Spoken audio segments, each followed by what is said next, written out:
Olá a todos, eu me chamo Renan Coelho.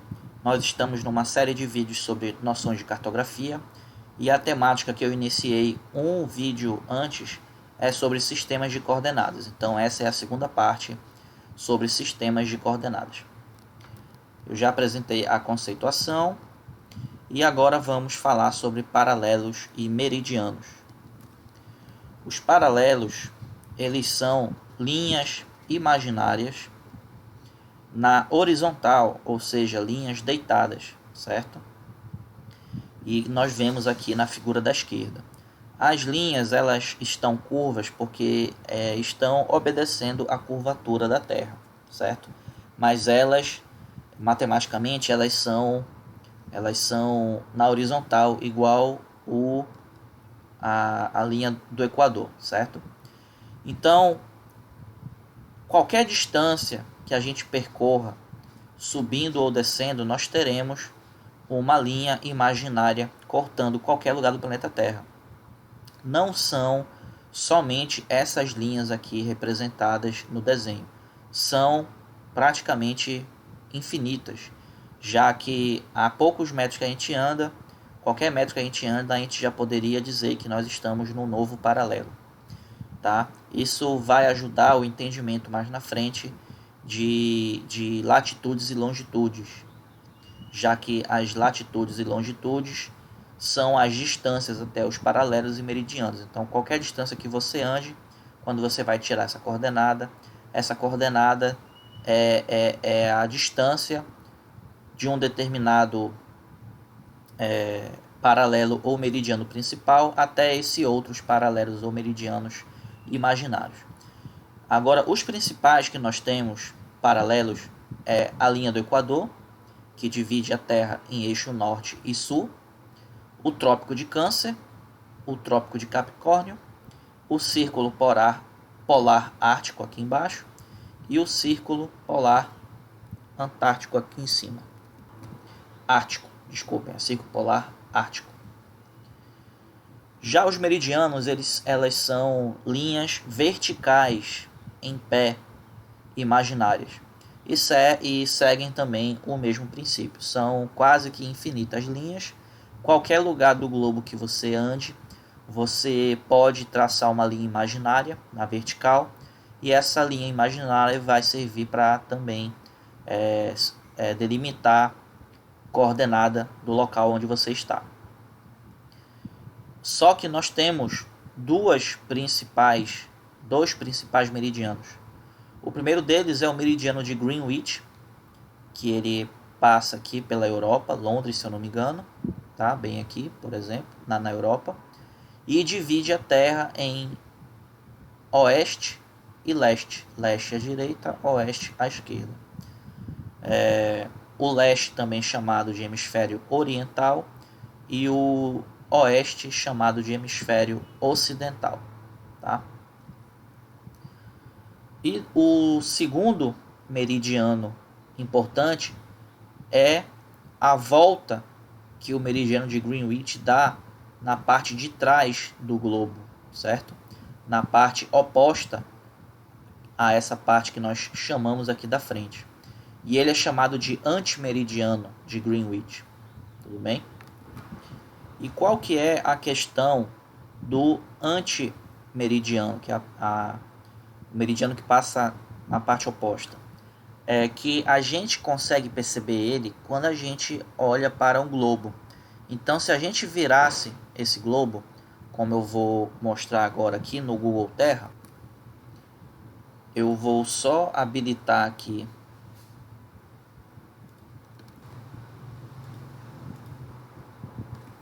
as grades, e aí a gente pode ver nessas linhas mais amareladas os principais paralelos, mas nós conseguimos ver também outras linhas na horizontal.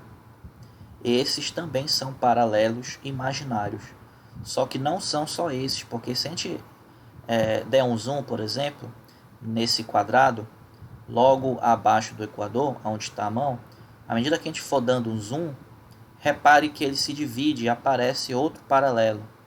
Se a gente continuar dando zoom, aparecem novos paralelos. E assim vão aparecendo os novos paralelos à medida que eu vou aumentando o zoom. Então isso significa justamente o que eu já expliquei, que eles são imaginários e em qualquer lugar do globo a gente pode delimitar um paralelo imaginário para ajudar na nossa localização. Mas deixa eu vir aqui para o meridiano de Greenwich. Então aqui está a Europa, é uma linha vertical, divide o globo em leste e oeste. E se a gente der a volta na parte oposta, está aqui o antimeridiano de Greenwich. Então, quando a gente trabalha com um globo, a gente consegue ver esse antimeridiano. Mas quando a gente trabalha com um mapa plano, a gente não consegue mais perceber ele. Por quê? Porque quando a gente pega esse globo e a gente abre ele, essa parte onde o meridiano de Greenwich aparece aqui na frente para a gente. E o que seria a parte de trás, o antimeridiano, é a parte que a gente, entre aspas, cortaria com uma tesoura esse globo para abrir ele e deixar ele em formato plano. Então, o que seria o antimeridiano? Quando a gente abre ele em dois, uma parte dele viria para cá, para essa borda, e a outra parte dele viria para essa outra borda. Se a gente fizer o procedimento inverso da gente fechar essa folha para tentar formar um globo de novo, a gente iria juntar essa aba da direita com essa aba da direita para fechar novamente e tentar transformar num globo. Então, se a gente juntasse essas duas partes, a gente formaria novamente o antimeridiano lá atrás. O antimeridiano ele serve também, conforme eu já expliquei na aula de projeção, o TM, que a gente começa a contar os fusos, o TM, a partir desse início aqui, que seria o antimeridiano, e aí seria fuso 1, fuso 2, até o fuso 60, batendo na outra borda, certo? Existem outras coisas também que o antimeridiano é utilizado, que é para fuso horário de relógio, tá? Então, quem quiser dar uma pesquisada, existe um modo, entre aspas, de voltar no tempo. Como que funcionaria? Você teria que atravessar o antimeridiano, já que quando você atravessa de um lado para o outro, o dia ainda não, o dia administrativo que a gente considera não iniciou. Então, cargas, por exemplo, que estão navegando pelo antimeridiano lá atrás, se eles atravessam num determinado sentido, ele pode retornar um dia no calendário, tá? Quem quiser dar uma pesquisada melhor sobre isso, pode pesquisar. Então vamos dar uma pausa nos paralelos e meridianos e vamos conversar um pouco sobre o sistema cartesiano, que depois a gente vai unir o sistema cartesiano com os paralelos e meridianos para conseguir entender as latitudes e longitudes. Então são duas partes que se completam. O sistema cartesiano é esse sistema lá da matemática, tá? Nós temos o eixo na horizontal, o eixo X, e o eixo na vertical, que é o eixo Y. A gente vai utilizar algo muito parecido com isso daqui para tirar coordenadas geográficas, certo? Então, qual é o entendimento que vocês têm que lembrar? Primeiro, é que a gente sempre tem que olhar para um ponto nos dois eixos. Então, qualquer ponto que a gente tem num eixo cartesiano, para a gente ver a localização dele, a gente tem que fazer um tracejado, visualizar aonde que ele bate, entre aspas, no eixo Y e aonde que ele bate no eixo X. Então, para esse ponto específico, ele está em relação ao eixo X no número 4 e em relação ao eixo Y no número 5, certo? E a gente vai fazer isso para qualquer ponto em qualquer um desses quadrantes, tudo bem? A segunda coisa que nós temos que ter em mente é que, dependendo do local aonde esse ponto se encontra, ele pode ter numerações positivas ou negativas. Então reparem que aqui no centro seria o zero, e à medida que nós olhamos para o eixo X à direita, nós temos números positivos, e à esquerda do zero nós temos números negativos. O mesmo pensamento é para o eixo Y na vertical. À medida que nós subimos, nós temos números positivos, e à medida que nós descemos, nós temos números negativos. Isso vai servir muito para a gente também quando nós falarmos de coordenadas. Então, gravem esse detalhe, por favor. Então, com base nessa questão, nós temos os chamados quadrantes. O quadrante, a gente define esse daqui como o primeiro quadrante, depois a gente vai aumentando conforme no sentido, nesse caso está no sentido anti-horário, mas nós também podemos trabalhar como sentido horário, tá? Então, nessa figura, o primeiro quadrante, nós temos um ponto que ele está tanto na parte positiva do eixo X como na parte positiva do eixo Y, tá? Então, os dois números desse par, eles serão positivos. Se nós formos para o segundo quadrante, nós temos um outro ponto e que ele está em relação ao eixo Y, ele está na parte positiva do eixo Y.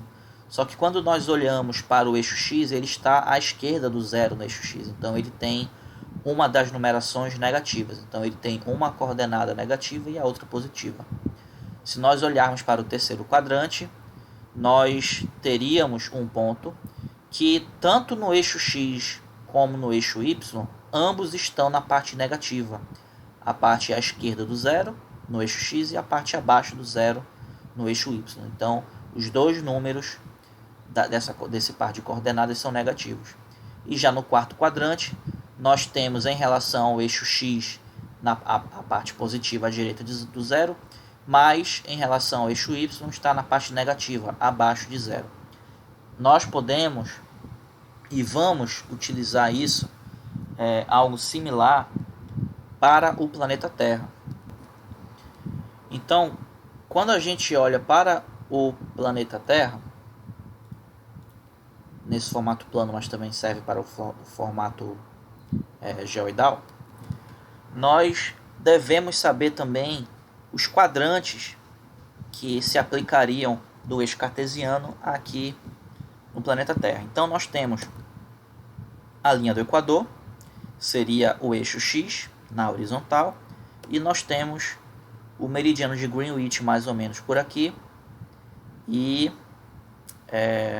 o eixo seria o eixo Y na vertical. Então repare que nós podemos dividir o planeta Terra também em quadrantes, tá? Então nós teríamos aqui o primeiro quadrante, o segundo quadrante, o terceiro quadrante e o quarto quadrante, tudo bem? Então, com base naquele entendimento que a gente teve aqui, a gente tem que saber quando que as coordenadas vão ser positivas e negativas, também aqui no planeta Terra. Então, no primeiro quadrante, ambas as coordenadas, se a gente jogar para o eixo X, que é a linha do Equador, como para o eixo Y, para o meridiano de Greenwich, ambos estão na parte positiva. Então, as coordenadas do primeiro quadrante, se elas forem notadas por sinal matemático, positivo ou negativo, ambas serão positivas, tá? Nós podemos modificar, isso eu vou explicar numa próxima aula, o formato positivo por negativo, positivo e negativo, pelo formato norte-sul, leste-oeste. Aí fica até mais fácil, tá? Mas caso não esteja no formato norte-sul, leste-oeste, esteja em positivo e negativo, as coordenadas, as localizações do planeta Terra que estiverem nessa localidade, nesse quadrante, terão todas coordenadas positivas.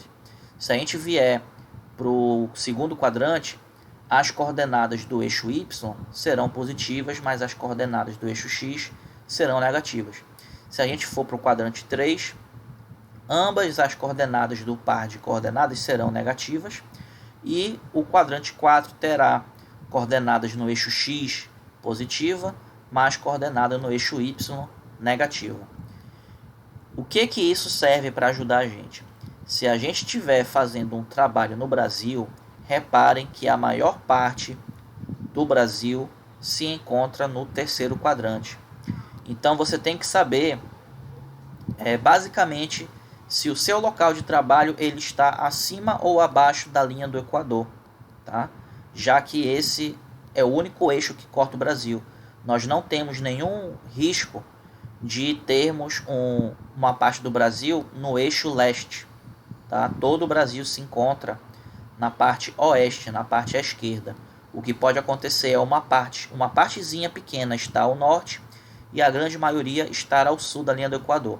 Então, se você souber que a sua localidade de trabalho está abaixo da linha do Equador, está ao sul, as suas coordenadas, se estiverem no modelo positivo e negativo, elas deverão ser as duas negativas. Se você estiver num local abaixo da linha do Equador no Brasil e algumas das suas coordenadas der positiva, essa coordenada está errada, tá? Revise seus dados, porque ambas devem dar negativas. O par de coordenadas, os dois números da coordenada devem vir negativas. Tudo bem? Aí, se você estiver se aproximando da linha do Equador, aí você tem um risco da sua localidade ultrapassar a linha do Equador e alguma das coordenadas vir positiva, certo? Mas só um dos números, o número relacionado ao eixo Y, que eu vou explicar numa próxima aula, se é latitude ou longitude, tá? Mas ainda assim, o outro número, como está à esquerda do meridiano de Greenwich, esse número seria negativo. Então, se os dois números, mesmo que você esteja acima da linha do Equador, se os dois números derem positivos, revise seus dados, porque alguma coisa deu errada, certo? E para finalizar essa partezinha, vamos só relembrar a rosa dos ventos, tá? Então, nós temos o norte para cima, o sul para baixo, leste à direita, oeste à esquerda, nordeste nessa direção norte-leste, noroeste na direção entre norte e oeste, sudeste entre leste e sul e sudoeste entre sul e oeste. Só que nós temos a seguinte situação: o leste ele pode ser também chamado de oriental e o oeste pode ser chamado de eixo ocidental, tá? Então isso aqui é importante vocês terem um certo conhecimento. Ou vocês podem decorar, ou vocês podem se utilizar de outras artimanhas de estudo, por assim dizer. Qual é a forma que eu particularmente memorizo esses dois? A dica que eu dou é o seguinte: quando a gente fala da China, do Japão, da Coreia, a gente fala dos orientais. Por que a gente fala isso? Porque os orientais estão a leste do planeta Terra. Então, quando eu penso em leste, eu penso como que os japoneses são chamados, os chineses, eles são chamados de orientais. Então porque eles estão à direita do globo, estão a leste do globo, então o leste é chamado de oriental. Quando a gente fala de Oriente Médio são vários países aqui da Ásia. O Oriente também fica à direita do globo, então fica leste, leste, Oriente.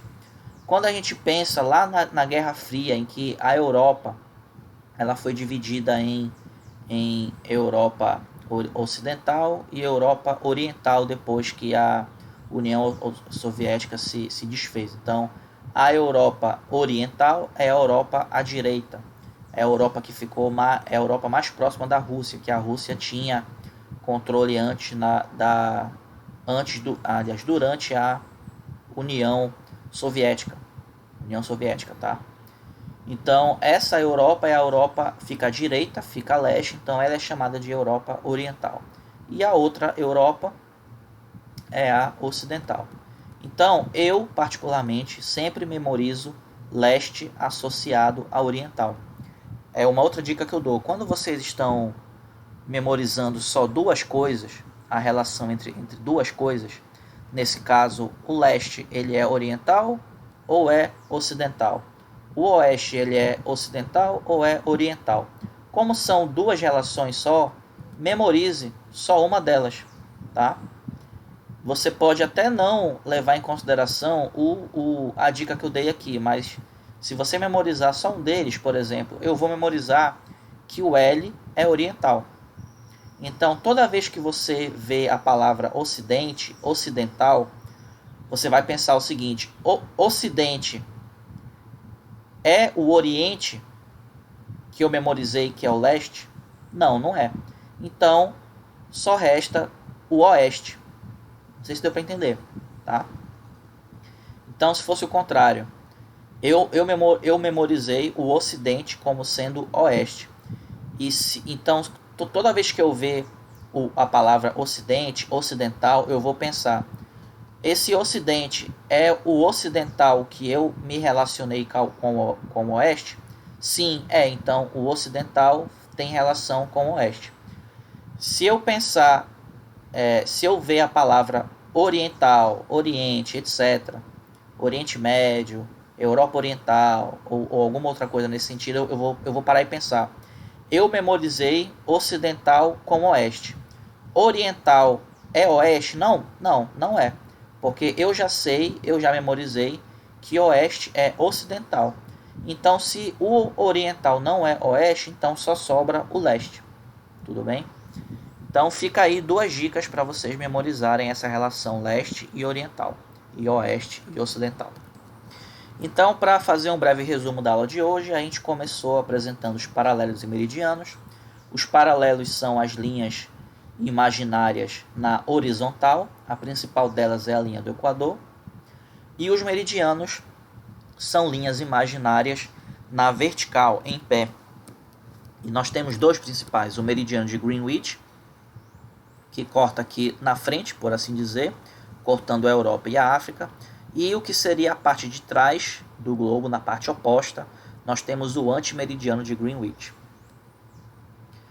Nós aprendemos também, relembramos o sistema cartesiano, em que dependendo do local onde o nosso ponto se encontre, nós teremos coordenadas que são todas positivas, se for no primeiro quadrante, uma parte positiva e outra parte negativa, se for no segundo quadrante.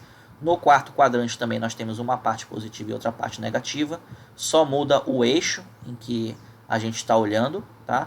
E no terceiro quadrante é o quadrante em que nós temos as duas coordenadas negativas. Nós podemos trazer esse mesmo pensamento para o globo terrestre, em formato plano nesse caso, e que nós temos a divisão em quadrantes. E por fim nós apresentamos